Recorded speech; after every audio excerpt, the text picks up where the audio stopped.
Nous allons vous raconter l'histoire de... L'histoire de la sorcière Tambouille.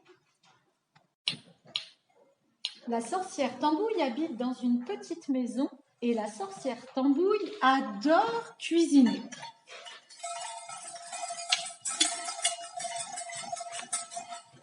Par contre, elle cuisine toujours des drôles de choses, la sorcière Tambouille. Elle cuisine des champignons empoisonnés, elle cuisine des petits lézards, elle cuisine des yeux, elle cuisine des serpents, des pieuvres et plein de choses que personne ne connaît. Tous les dimanches, la sorcière Tambouille invite ses amis à la maison. Elle a préparé des drôles de plats. Elle a préparé du soufflé de crapaud. Berk. Elle a préparé de la langue de loup au chou. Berk. Mais aussi de la terrine d'escargot. Berk. Du pâté en croûte de lézard. Berk. De la tourte de serpent fumé. Berk. Et du rat en gelée. Berk. Tous les invités de la sorcière Tambouille sont arrivés et se sont installés à table. Il y a un vampire, un gnome et un farfadet. Il y a aussi un fantôme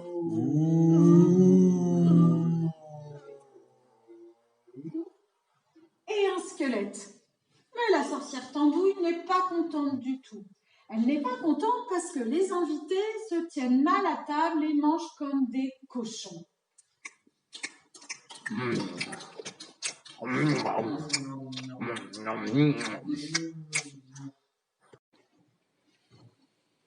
les invités de la sorcière sont repartis chez eux et la sorcière est partie faire la vaisselle avec son perroquet.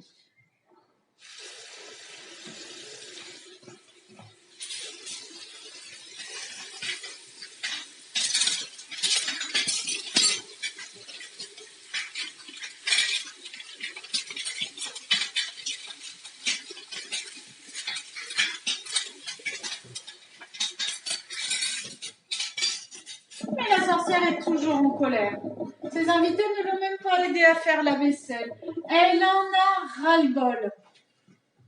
J'en ai marre, j'en ai marre, j'en ai marre, j'en ai marre, j'en ai marre. J'en ai marre.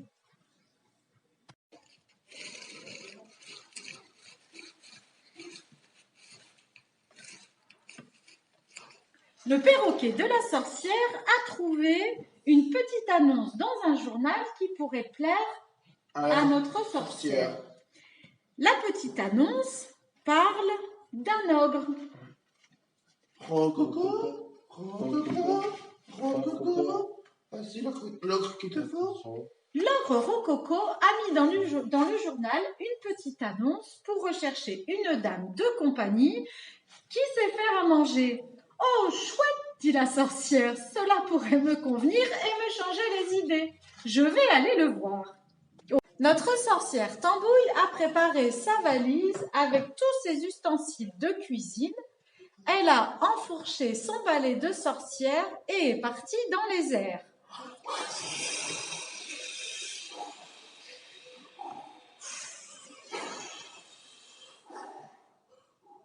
Elle est partie jusqu'au château de l'ogre Rococo, qui ressemble à un énorme gâteau tout rose avec plein de crème.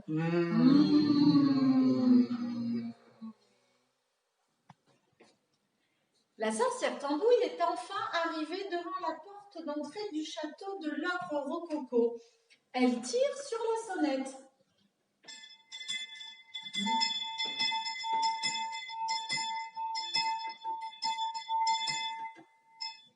L'ogre ouvre la porte.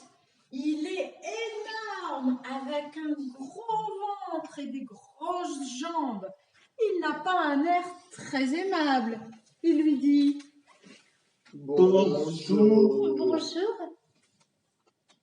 Dès que la sorcière est arrivée dans la maison de l'ogre Rococo, elle est déjà au fourneau en train de préparer des petits plats. Elle a préparé des nouilles sautées aux grenouilles, de la mousse de limace Berk. des araignées glacées Berk. et des queues de rat en chocolat. Berk. L'ogre Rococo est très content, ça fait longtemps qu'il n'a pas aussi bien mangé. Et lui, il mange tout, proprement, avec une serviette, un couteau, une fourchette, dans son assiette.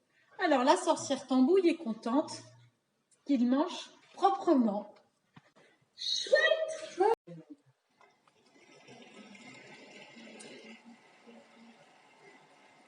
L'ogre n'a jamais aussi bien mangé de sa vie. Il est tellement heureux qu'il a retrouvé son sourire. D'ailleurs, on voit ses grandes dents. Il attrape la sorcière Tambouille dans ses bras, la fait tourner dans tous les sens et lui dit « Vous êtes la meilleure cuisinière que je n'ai jamais vue de ma vie. Je veux vous garder toute ma vie avec moi. On pourrait peut-être même, tiens, on pourrait se marier même. Et oui, vous seriez ma femme et vous resteriez vivre avec moi toute ma vie. » Oh là là là là là. La sorcière Tambouille a perdu, elle, son sourire. Mais moi, je veux pas me marier, moi. Moi, je voulais juste trouver un ami. Je voulais juste continuer à faire à manger à quelqu'un qui mange proprement. Mais je veux pas me marier avec l'ogre. Oh là là, que vais-je faire?